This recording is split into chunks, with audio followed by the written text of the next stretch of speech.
विधानसभा चुनावों को लेकर बीजेपी और कांग्रेस सक्रिय हो गए हैं। बीजेपी के राष्ट्रीय नेतृत्व ने प्रदेश की समीक्षा शुरू कर दी है। वहीं कमलनाथ ने प्रभारियों को प्रवास करने का टारगेट दे दिया है।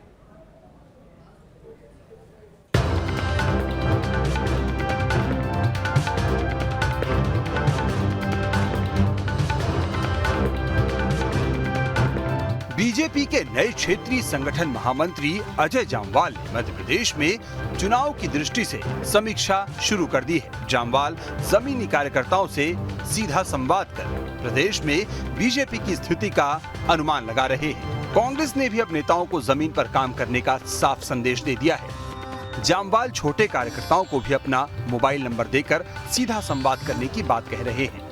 जामवाल के फीडबैक पर ही बीजेपी में संगठन की जमावट की जाएगी। एमपी और छत्तीसगढ़ दोनों राज्यों में चुनाव की जिम्मेदारी जामवाल को दी गई है। हमारे क्षेत्रीय संगठन महामंत्री हैं, प्रवास पर हैं। भारतीय जनता पार्टी एक ऐसी पार्टी है, यहाँ सतत संपर्क, सतत संगठन के साथ में संवाद और संगठन को नीचे के स्तर तक, ग्रॉस रूट तक ले जाने की प्रक्रिया अनवरत चलती रहती है। वहीं विधानसभा चुनाव की तैयारियों को लेकर कांग्रेस भी कोई कसर नहीं छोड़ रही है। कांग्रेस ने भी तैयारियों को तेज कर दिया है। दरअसल कमलनाथ ने नेताओं को 10 दिन प्रभार वाले जिले में रहने के निर्देश दिए हैं। पीसीसी डेलीगेट्स में भी जमीनी कार्यकर्ताओं को तवज्जो दी जा रही है। कमलनाथ ने पंचायत और निकायों में हारे हुए स्थानों की समीक्षा शुरू कर दी है। देखिए, कांग्रेस पार्टी मिशन 2023 के लिए संगठन को चुस्त दुरुस्त कर रही है। नए सिरे से जिलों के संगठन प्रभारी नियुक्त किए जा रहे हैं और प्रभारियों को कहा गया है कि अपने जिले में ज़्यादा से ज़्यादा समय दें। जिले की रिपोर्ट लगातार प्रदेश कांग्रेस अध्यक्ष के पास दें। भारतीय जनता पार्टी में नगरीय निकाय और पंचायतों की हार के बाद बौखलाहट है, इसलिए भाजपा के नेता अनर्गल बातचीत कर रहे हैं। नगरीय निकायों और पंचायतों के चुनाव परिणामों से एक बात तो साफ है कि 2023 का विधानसभा चुनाव दोनों ही दलों के लिए आसान नहीं होगा। ऐसे में दोनों ने ही जोर शोर से अपनी तैयारियों को तेज कर दिया है। नगरीय निकाय और पंचायत चुनाव के परिणामों के बाद अब भाजपा और कांग्रेस दोनों विधानसभा चुनाव की तैयारियों के मोड में आ गए हैं। भारतीय जनता पार्टी के क्षेत्रीय संगठन महामंत्री अजय जामवाल जमीनी कार्यकर्ताओं से चुनाव का फीडबैक ले रहे हैं। वे संगठन को कैसे मजबूत करना है, इस पर भी काम कर रहे हैं। पहली बार कोई नेता ऐसा है जो कार्यकर्ताओं को साफ तौर पर कह रहा है कि मेरा मोबाइल नंबर लो और मुझसे सीधे बात करो। वहीं कमलनाथ भी साफ तौर पर अब नेताओं को निर्देश दे रहे हैं कि नीचे जाएं, जमीन पर जाएं, प्रभार वाले जिले में जाएं और काम करें, चुनाव को लाइटली ना लें। साफ तौर पर दिखाई दे रहा है कि विधानसभा चुनाव 2023 न भाजपा के लिए आसान है न कांग्रेस के लिए, और यही कारण है कि दोनों ने तैयारियां प्रारंभ कर दी हैं। वीडियो अभय के साथ नितेंद्र शर्मा, न्यूज स्टेट भोपाल। मध्य प्रदेश में अगले साल होने वाले विधानसभा चुनाव को लेकर कांग्रेस संगठन में बड़ा बदलाव हुआ है। पूर्व मुख्यमंत्री और कांग्रेस प्रदेश अध्यक्ष कमलनाथ ने प्रदेश संगठन में बदलाव किए हैं। सभी 52 जिलों के लिए प्रभारी नियुक्त किए गए हैं। जिला प्रभारी जिले में कांग्रेस के सभी संगठनों और क्रियाकलापों के बीच समन्वय का काम करेंगे। मंडलम, सेक्टर, बूथ, मतदाता सूची जैसे कामों की निगरानी करेंगे।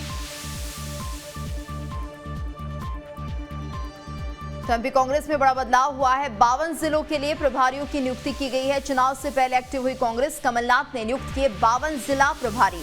जिला प्रभारी संगठन को मजबूत किया जाएगा।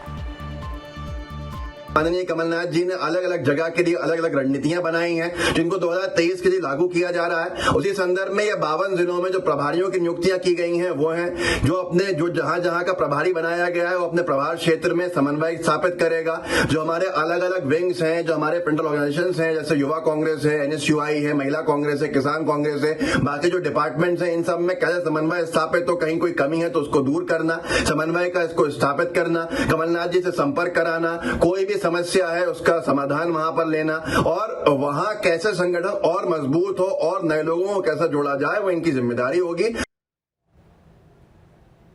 गुना नगर पालिका के अध्यक्ष चुनाव के लिए घमासान देखने को मिला। इस चुनाव में बीजेपी को मुंह की खानी पड़ी। दरअसल बीजेपी के पास 25 पार्षद बीजेपी के पास थे और 12 कांग्रेस के पास थे, लेकिन बीजेपी अपने पार्षदों को एक नहीं कर पाई, जिसके बाद बीजेपी के एक प्रत्याशी सविता गुप्ता ने निर्दलीय चुनाव लड़ा और जीत हासिल की। कांग्रेस और निर्दलीय प्रत्याशी को बराबर 13-13 वोट मिले और पर्ची डालकर निर्णय हुआ, जिसमें सविता गुप्ता नगर पालिका अध्यक्ष बन गई। वहीं बीजेपी मैंडेट से धर्म सोनी उपाध्यक्ष बने। तो दो गुटों में बट गई बीजेपी। 25 पार्षद होने के बाद भी बीजेपी हार गई। नगर पालिका चुनाव में घमासान मचा हुआ है। निर्दलीय सविता गुप्ता ने चुनाव जीता। हमारे नगर पालिका परिषद गुना के चुनाव में अध्यक्ष पद के निर्वाचन में कांग्रेस पार्टी के 12 पार्षद विजयी हुए थे। उसमें से हमको 13 वोट मिले और पर्ची में लॉटरी सिस्टम में हम पिछड़ गए, चुनाव हार गए।